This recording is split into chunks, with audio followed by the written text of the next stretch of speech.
Winter Kitchen. Hey everyone, my mom and I are getting food ready for winter, and we'd like you to help us. This summer, we collected our traditional foods, taking only what we needed. To get ready for the winter, we'll preserve the foods, which means that we prepare them so they stay yummy and nutritious for a long time. Tap the food you want to preserve. Dog salmon eggs. We don't have any dog salmon, or chum salmon as some people call it. Can you find out who might have some? Which person is more likely to have dog salmon? Randall James is 16 and lives in Sitka on the coast of Alaska. He likes to spend time visiting his family in Kaya. He is often found fishing for his family and elders.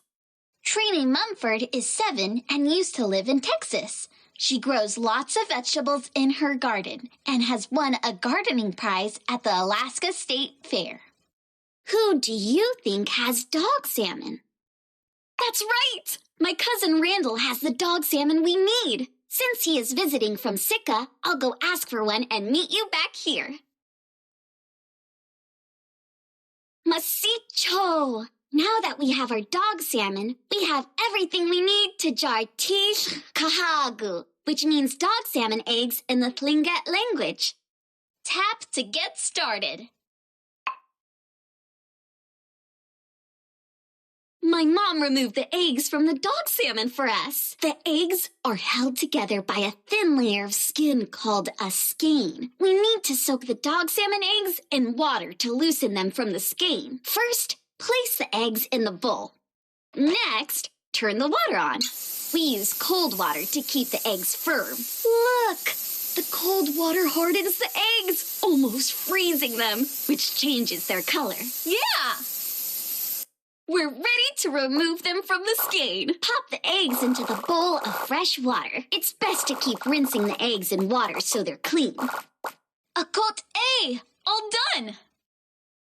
We drain the cold water from the bowl. The eggs are warm again, so they turn back to orange. Now, it's time to cook the dog salmon eggs. I'll help you while you're using the stove. Add the eggs to the pot of water. Keep stirring the eggs over low heat until they turn light pink again.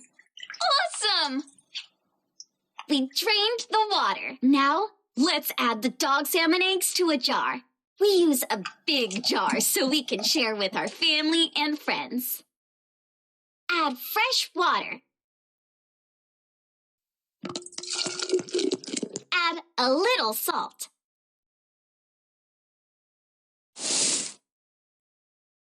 Squinzy! Good! I'll clean the top of the jar so it seals well. Put on the lid.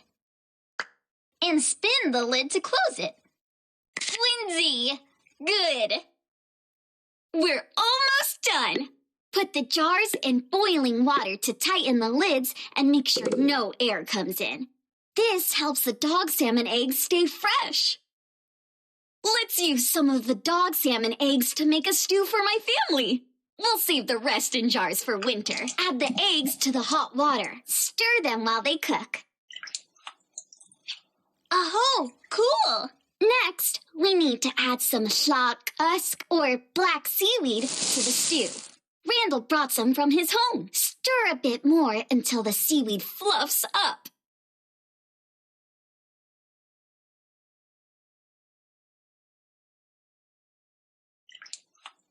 Oh, lie! Whoa! The dog salmon eggs and seaweed are done. Let's scoop some out. Now, pour the stew over the rice. Wow!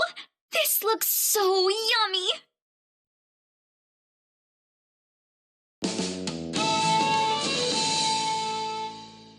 Woohoo!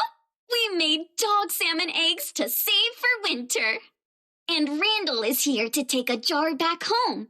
Goodness, cheesh, Randall, for giving us the dog salmon to help us make it, and the seaweed to make our stew.